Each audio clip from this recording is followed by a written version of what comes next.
I'm out here going to run the motor. Got a 3-cell in at 3200.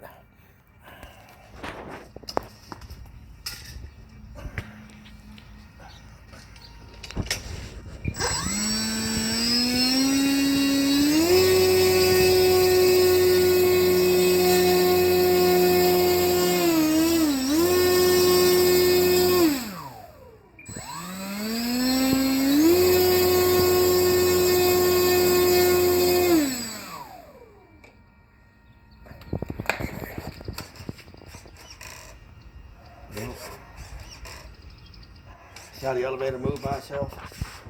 Now I got to realign it.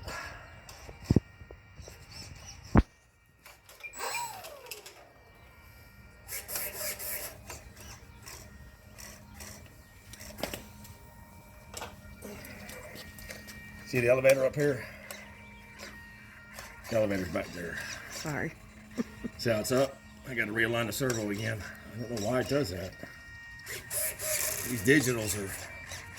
I don't know why it does that. Anyways, all right. I just found out the 3200 battery is too big. The canopy won't close. So I'm gonna have to use a smaller battery or get a different tie strap. Or I gotta move it, I gotta figure something out. It's always something, but we'll get it figured out.